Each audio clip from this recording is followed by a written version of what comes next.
Bonjour tout le monde, on se retrouve aujourd'hui pour une nouvelle vidéo. Donc ça va être une vidéo dans laquelle je vais tester un fond coucher de soleil ou lever de soleil, ça dépend comment on voit la chose. Et j'avais envie de tester ça, comme vous pouvez le voir, avec du gesso.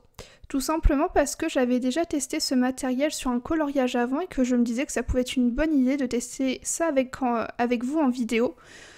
Voir si j'y arrive ou pas, et le cas contraire, donner des axes d'amélioration. Donc c'est pas une vidéo tuto, mais sachez que je suis pas déçue de mon rendu à la fin, mais que j'ai quand même des choses à améliorer, donc voilà, je vous dirai tout ça au fur et à mesure. Donc j'ai pris du gesso, le Franc-Bourgeois, donc franchement il est très très bien, je l'avais testé sur un coloriage complet juste avant, dans le coloriage Wild, donc qui est un livre avec un papier assez épais, et j'ai recouvert tout mon coloriage, donc j'ai colorié dessus, j'ai mis de l'aquarelle dessus, donc si jamais vous voulez que je vous fasse une vidéo sur mes premiers avis sur le gesso, n'hésitez pas à me dire ça. Donc là, comme vous pouvez le voir, pour le gesso, j'ai pris un grand pinceau plat que je vous avais montré, qui est juste en haut à droite de l'écran. Et j'ai pris également un plus petit pinceau plat pour pouvoir aller dans les zones moins accessibles. Alors pourquoi est-ce que j'ai décidé de mettre du gesso ? Tout simplement parce que ce fond, je voulais le faire au néocolor et à l'aquarelle, et que du coup le gesso va me permettre dans un premier temps déjà d'imperméabiliser ma page, et en plus ça va éviter aux couleurs de sécher trop vite, ce qui va me permettre de pouvoir les travailler plus facilement pour moi qui ne suis pas totalement adepte de tout ce qui est aquarella, mais c'est vraiment quelque chose que j'ai envie d'expérimenter. Donc je trouve que le gesso c'est une bonne alternative pour apprendre à maîtriser ce type de matériel là.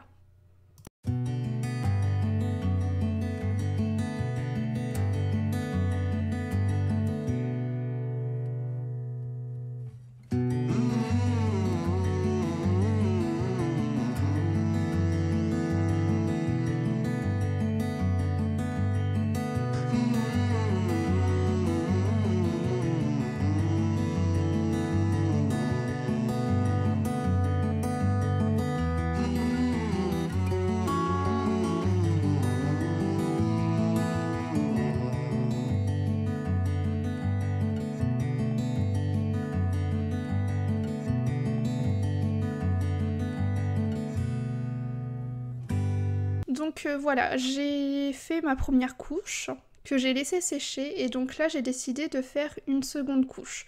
Par contre, quelque chose de très important et que j'avais fait donc sur mes deux coloriages, c'est de bien lisser les traits afin qu'il n'y ait pas, comment dire, de zone avec de surplus qui fasse un excédent, comment dire, qu'il y ait des sillons, des choses comme ça, ce qui pourrait déranger lors de la mise en couleur, parce que ça va vous créer des crevasses. Donc faites bien attention à bien lisser tous les traits que pourrait probablement créer le gesso lors de l'application.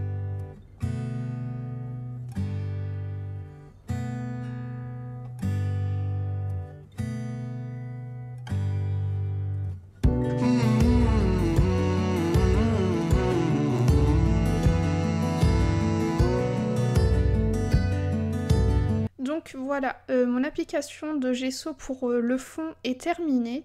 Et maintenant, ce que je vais faire, c'est que je vais tout simplement venir passer du gesso avec mon tout petit pinceau sur les traits noirs des fleurs de Monoï, parce que j'ai pas envie que le côté noir ressorte. Et d'ailleurs, par la suite, j'ai encore remis un peu de gesso, mais ça m'a vraiment aidé à camoufler les traits.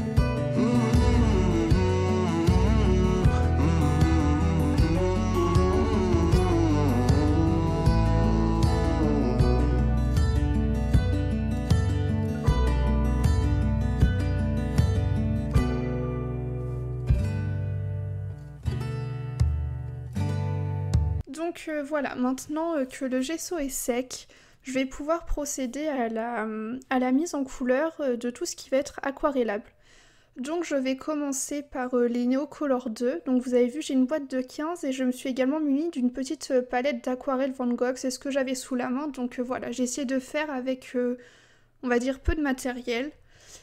Donc tout d'abord, j'ai commencé donc par les Neocolor 2 comme je vous ai dit, avec la couleur orange, avec laquelle je vais faire mon tracé au niveau de l'arc du soleil pour délimiter toutes mes zones de couleur.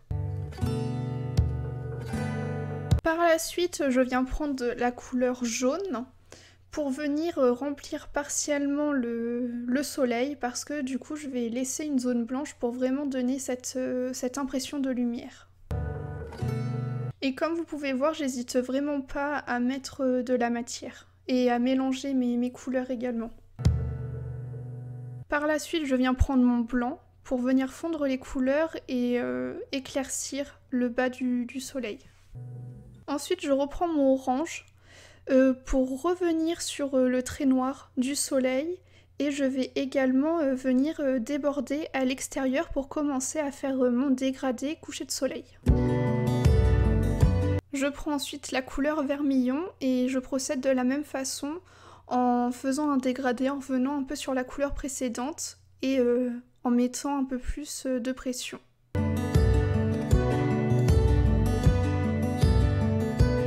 Je reprends le orange afin de venir vraiment mélanger mes deux couleurs ensemble. Et j'hésite pas à repasser avec ma couleur vermillon pour redonner encore un peu plus d'intensité.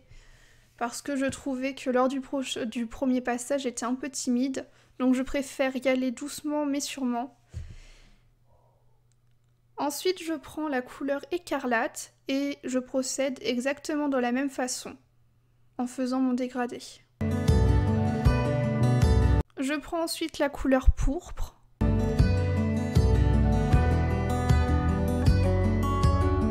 Je prends ensuite ma couleur violette afin d'intensifier et de commencer à aller dans les couleurs un petit peu plus sombres. Donc j'ai vraiment fait le choix de laisser ces couleurs sombres sur le côté du coloriage parce que de la façon dont était positionné le soleil, c'était la seule solution que je voyais et puis je préférais cette solution pour ne pas trop assombrir le coloriage. Donc on peut voir déjà même sans être aquarellé que ça se forme plus ou moins naturellement. Donc ensuite je prends la couleur Outre-mer et cette fois-ci je la mélange pas trop avec la couleur précédente, donc le violet, parce que j'ai peur que le bleu prenne le dessus sur le violet. Donc je veux vraiment garder ce dégradé, donc j'insiste pas trop au niveau de la transition. Et je viens avec mon noir juste pour donner une toute petite touche. Et là par contre je suis revenue avec mon Outre-mer pour repasser sur le noir pour pas que ce soit trop foncé. Donc une fois le ciel fait, je m'attaque au reflet de l'eau. Donc pour ça je me suis inspirée de photos. Donc je vais vous expliquer un petit peu ma démarche au fur et à mesure. Donc je vais toujours procéder par des hachurages horizontaux. Donc je commence avec la couleur jaune et j'essaie de laisser au milieu des traces blanches pour vraiment le côté lumineux. Et j'hésite pas à faire déborder un peu mon jaune sur le blanc pour faire un peu les reflets de l'eau. Je sais pas si vous voyez très bien ce que je veux dire, mais si jamais regardez une illustration ou une photo de coucher de soleil, et vous allez comprendre tout de suite ce que je veux dire. En fait, c'est en rapport avec le mouvement de l'eau, tout simplement. Ensuite, je viens prendre la couleur orange, et toujours de la même façon, je procède par des traits horizontaux, et je viens déborder un tout petit peu aussi sur la couleur jaune. Parce que, en fait, je veux pas du tout un dégradé qui soit franc et net, je veux que les couleurs se mêlent entre elles. Alors je sais pas si vous voyez très bien, mais j'essaie de m'aider aussi des traits du dessin, donc les traits noirs horizontaux pour accentuer des endroits avec des couleurs un petit peu plus foncées.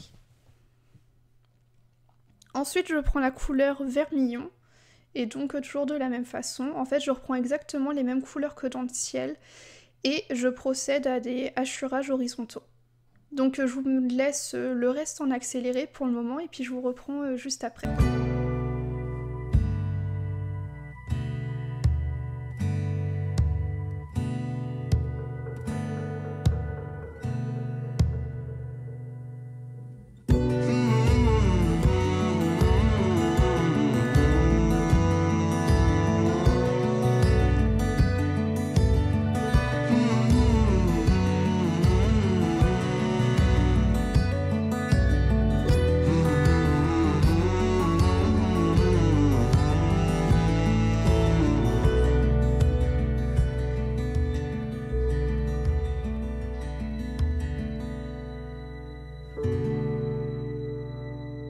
Donc voilà, j'ai terminé d'appliquer toutes les couleurs. Donc première erreur, je sais pas si vous voyez, mais je trouve que au niveau de l'eau, sur le côté gauche, je trouve que c'est un peu trop foncé et c'est là où commencent mes premières erreurs. Sinon, donc j'ai pris donc mes réservoirs, mes pinceaux à réservoir d'eau, pardon. Donc ce sont ceux de la marque Graphite. Je les trouve super bien. Donc j'ai pris un taille M et un taille S pour, selon les zones, prendre celui que je préfère. Donc là, vous voyez, pour le soleil, j'aquarelle en cercle. Donc c'est de la manière dont je vais procéder pour le ciel pour garder ce mouvement. Et dans l'eau, je vais faire pareil, en mode hachurage. Et voilà. En fait, j'aquarelle de la même manière dont j'ai appliqué les couleurs. Donc je laisse tout ça en accéléré pour vous parce que ça va pas être très intéressant, enfin c'est pas la partie la plus fun, hein. Et je vous reprends juste après pour vous expliquer la suite du coloriage.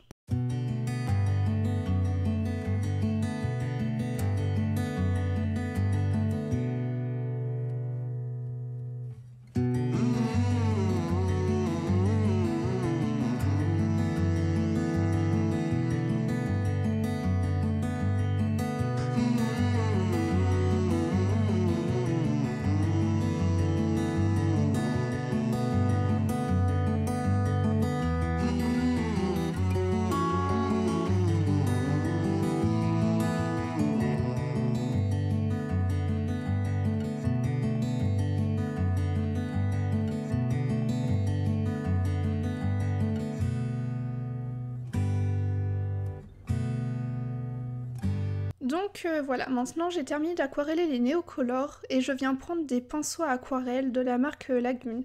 Donc c'est pas des pinceaux qui valent extrêmement cher, mais voilà, je les ai pris pour essayer de commencer à aquareller les choses avec des vrais pinceaux.